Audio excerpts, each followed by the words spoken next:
What's up, my Knights MTK Entertainment here? And I am doing a review on the Xbox Series X versus the PlayStation 5, which one I think is better, who I think wins overall, things like that. So we're going to start off with the basics, the controller.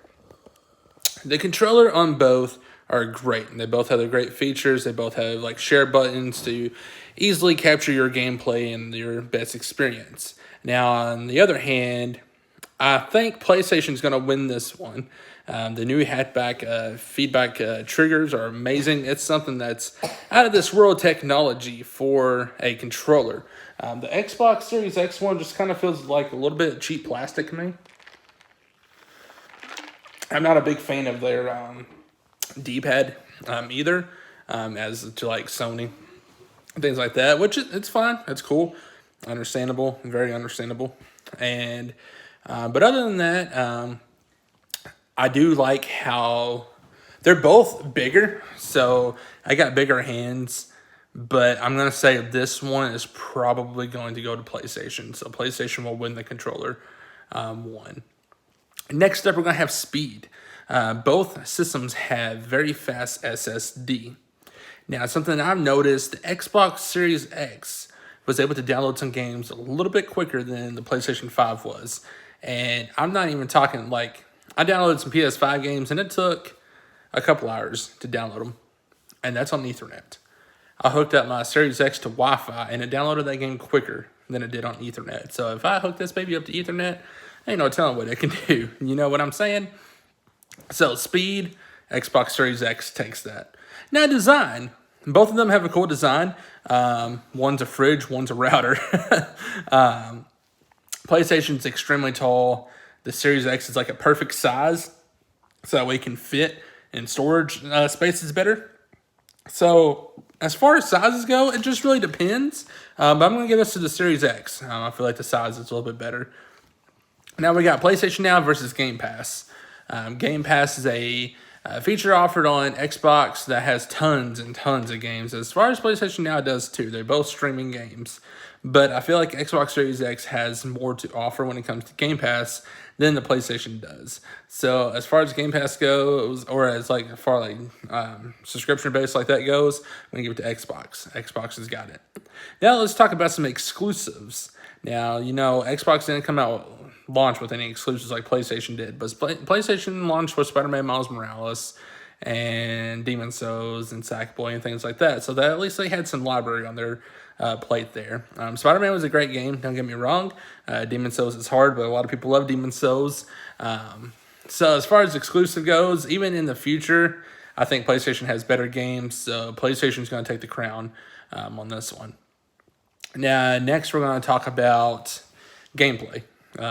Games that look better and things like that. So I played a couple of different games on the Series X that I played on the PS5 just to kind of compare. This is my daughter's foot, by the way. And I feel like the Series X has a a little bit better looking graphics quality than the PS5, which is weird because they both do 4K at 120 hertz. Same thing with the 60 hertz.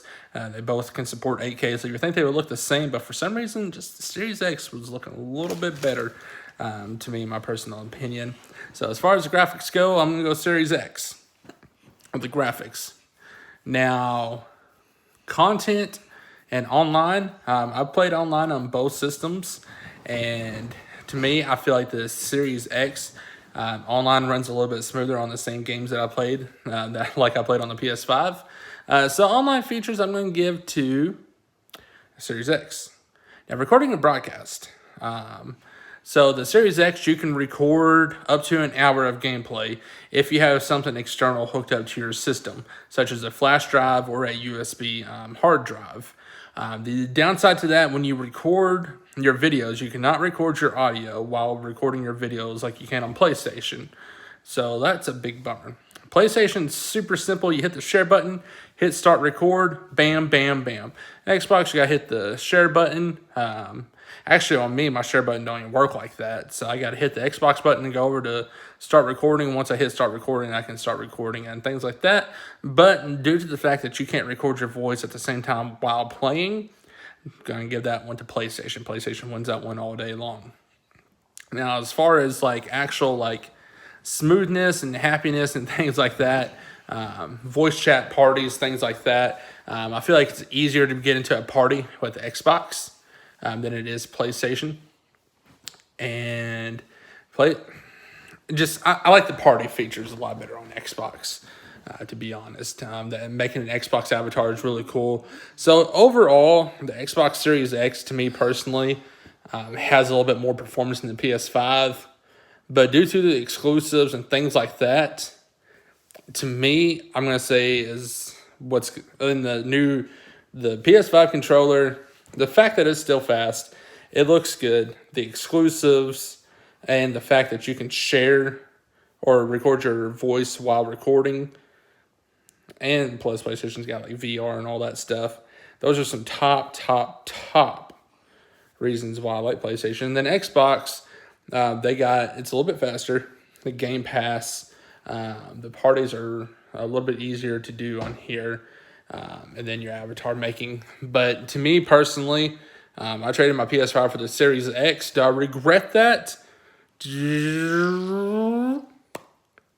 Kinda.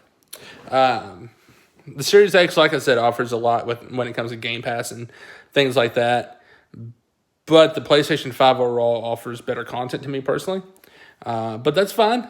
That's okay because they're both still great systems. Whichever one you can get your hands on, it's both great choices. It's both great systems. But guys, thank you so much for watching. Drop a comment below. Let me know. Do you prefer Xbox? Do you prefer PlayStation?